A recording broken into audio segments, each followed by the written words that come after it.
Aries, hindi lahat ng naririnig ay dapat agad paniwalaan. Ngayong araw, mas mahalagang gamitin mo ang iyong obserbasyon kaysa emosyon. Kung may taong lalapit na may personal na kwento o tila may lihim na hangarin, makinig ka muna at pagmasdan ang kilos nila bago magtiwala. May impormasyon kang maaaring malaman na mas makabubuting itago muna sa ngayon. Iwasan mo rin ang pagiging sobrang bukas sa pagtulong lalo na kung hindi malinaw ang intensyon ng iba. Ayon sa iyong gabay, may ilan na maaaring samantalahin ang iyong kabaitan. Hindi lahat ng humihingi ay tunay na nangangailangan. Kung may balak kang makipagkita sa isang taong mula sa iyong nakaraan, pag-isipan mong mabuti, ang pagbabalik ng dati ay maaaring magdala ng saya, ngunit maaari ring magbukas ng sugat na hindi pa ganap na naghihilom. Kung hindi ka pa handa, huwag pilitin. Sa trabaho, kapansin-pansin ang sipag mo, ngunit paalala, huwag akuin ang responsibilidad na hindi naman para sa iyo. Ang tunay na lider ay marunong magtakda ng hangganan. Taurus, may mga bagay na dati mong kinagigiliwan na maaaring nakalimutan mo na. Ngayong araw, hinihikayat kang balikan ang mga simpleng nagpapasaya sa iyo, maaaring isang hobby, isang taong nagbibigay inspirasyon, o isang pangarap na matagal mo nang ipinagpapaliban. May natural kang aura ng kasiyahan ngayon, gamitin mo ito lalo na kung may mahalagang taong kailangan mong kausapin, mas magiging bukas sila sa iyo.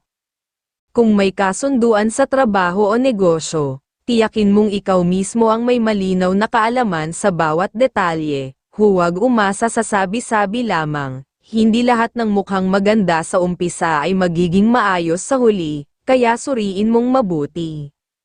Sa pamilya at kaibigan, maging bukas ang puso ngunit matutong magtakda ng limitasyon. Ang pagbibigay ay biyaya, ngunit kapag nasobrahan at ikaw ang nauubos, nawawala ang balanse.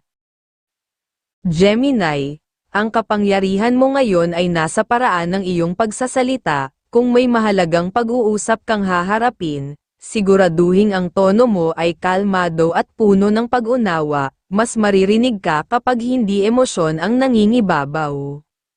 May kailangan ka ring pagdesisyonan, lalo na kung may taong matagal nang nagbibigay sa iyo ng pag-aalinlangan. Minsan, ang pag-iwas ay hindi kahinaan kundi proteksyon sa sarili.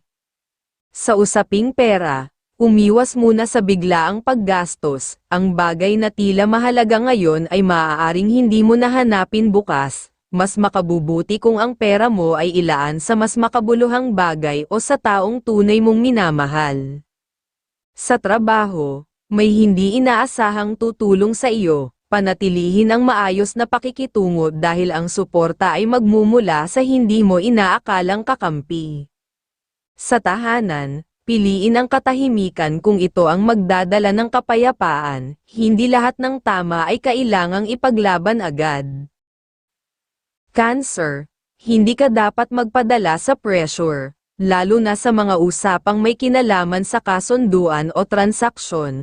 Kung may pipirmahan o papasuking negosyo, tiyakin mong malinaw ang lahat bago sumang-ayon, lalo na kung may kinalaman ito sa kapamilya. Ang pagiging mapanuri ngayon ang magiging lakas mo. Kapag hindi ka nagpadala sa emosyon, mas makukuha mo ang resulta na nais mo. May posibilidad ding maging sensitibo ka sa mga salita ng iba. Paalala ng iyong gabay, huwag hayaang palakihin ng damdamin ang isang maliit na isyu. Kapag pinili mong maging mahinahon, mas magiging pabor sa iyo ang sitwasyon.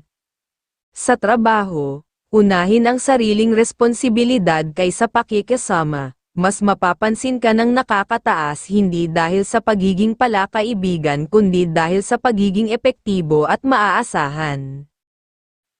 Leo, may pagkakataon para sa bagong simula, ngunit ikaw ang kailangang gumawa ng unang hakbang. Kung matagal mo nang gustong simulan ang isang proyekto o pagbabago, kahit maliit na galaw ay mahalaga ngayon. May dala kang aura ng kumpiyansa at respeto. Kung may mahalagang pag-uusap, Gawin ito ng may sinseridad dahil dito mo makukuha ang tiwala ng kausap. Sa usaping pag-ibig, mas malakas ang iyong dating ngayon, posible kang maging sentro ng atensyon, kaya maging maingat sa mga tukso, ang bawat desisyon sa puso ay dapat pag-isipan ng mabuti. Iwasan din ang labis na pagbibigay sa mga taong hindi marunong magpahalaga. Piliin mong paglaanan ng oras at emosyon ang mga tunay na karapat-dapat. Virgo, maselan ang usaping pinansyal ngayon kaya mas makabubuting maging maingat, huwag agad maglabas ng pera lalo na kung ang humihingi ay hindi nagpapakita ng sariling pagsisikap, ang bawat desisyon mo sa pera ay may epekto sa daloy ng iyong swerte.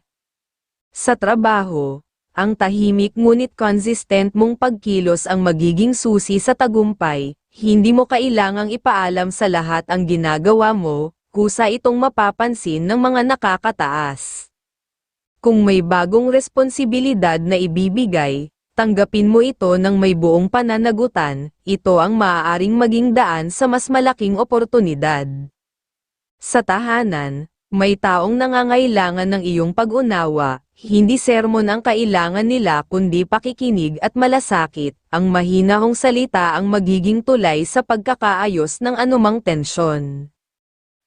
Libra, minsan, ang tunay na lakas ay nasa pagiging maunawain, ngayong araw, mas magiging makabuluhan ang papel mo sa pamilya kung pipiliin mong unawain kaysa kontrahin, kung may hiling ang kapatid o magulang at kaya mo namang pagbigyan, gawin mo ito bilang paraan ng pagpapatibay ng inyong samahan, ang simpleng suporta ay maaaring maging tulay ng mas malalim na pagbubuklod.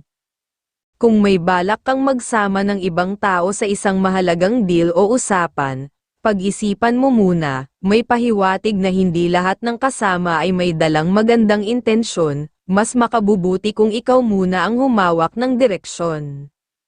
Sa pag-ibig, ang pagiging maalaga at masuyo mo ngayon ay may positibong epekto hindi lang sa emosyon ng minamahal kundi pati sa kanyang kalusugan.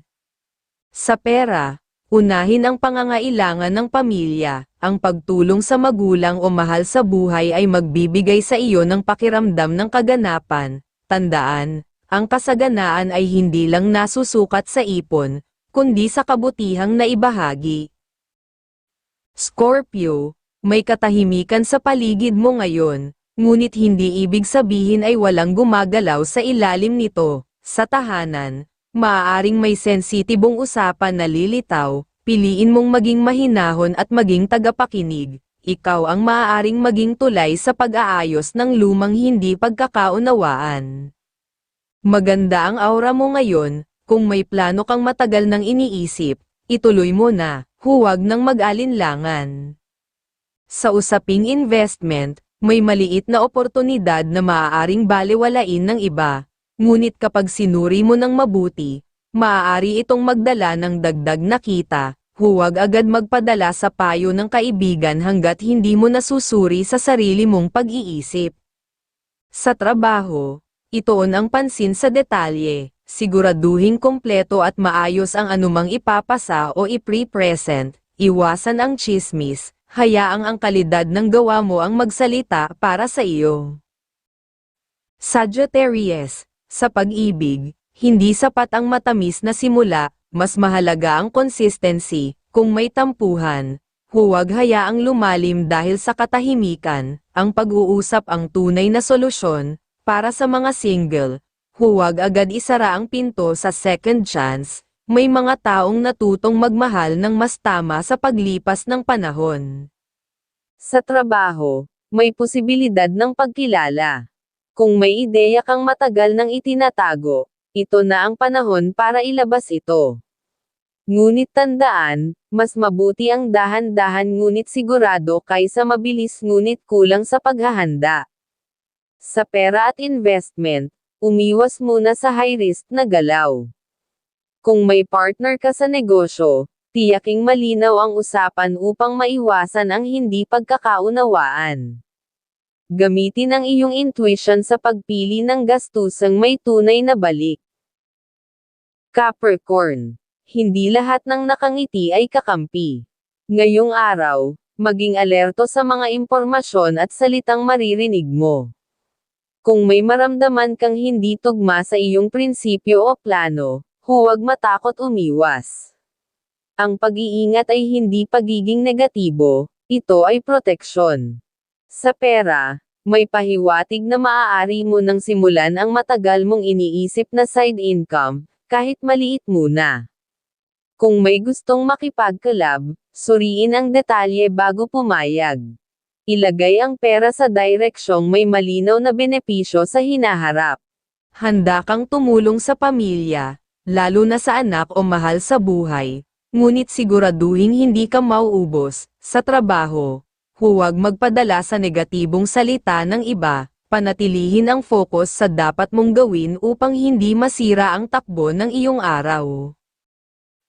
Aquarius, hindi lahat ng araw ay para sa malalalim na diskusyon. Ngayong araw, mas makabubuting maging tahimik at mapagmasid, lalo na sa usapan sa pamilya. Kapag pinili mong makinig muna, mas magiging mabigat at makatwiran ang iyong mga salita kapag ikaw na ang magsasalita. Sa mga transaksyon o kasunduan, basahin at unawain ang kabuuan bago magdesisyon. Ang detalye ang magdadala ng swerte. Mag-ingat din sa mga kaibigang tila mabait ngunit maaaring magdala ng komplikasyon. Sa pinansyal, unahin ang tunay na mahalaga. Ang pagtulong sa pamilya ay magbibigay rin sa iyo ng mas malinaw na pananaw kung paano palalaguin ang iyong pera sa tamang paraan. Pisces, may positibong enerhiya kang dala ngayon, lalo na sa pakikipag-usap sa labas o sa kamag-anak. Kung may plano kang gawin, maaari mo itong ituloy, ngunit iwasan muna ang mga kompromisong maaaring magdala ng komplikasyon. Kung may desisyong kailangan gawin at malinaw sa puso mo, huwag nang mag-alinlangan dahil maaari itong magbukas ng bagong ideya o oportunidad. Sa tahanan, may pangangailangang ayusin hindi lang ang paligid kundi pati ang relasyon sa loob nito. Maaaring may tahimik na tampuhan na kailangang simulan mong paghilumin. Ikaw ang maaaring maging unang hakbang sa pag-aayos. Sa pera, malinaw ang direksyon mo. May ideya kang matagal nang iniisip na maaaring maging dagdag na pagkakakitaan. Huwag mong isantabi ito. Hindi kailangang perpekto ang simula. Ang mahalaga ay ang paniniwala mo sa kakayahan mong palaguin ito. Iwasan ang mabilisang kita na walang kasiguruhan.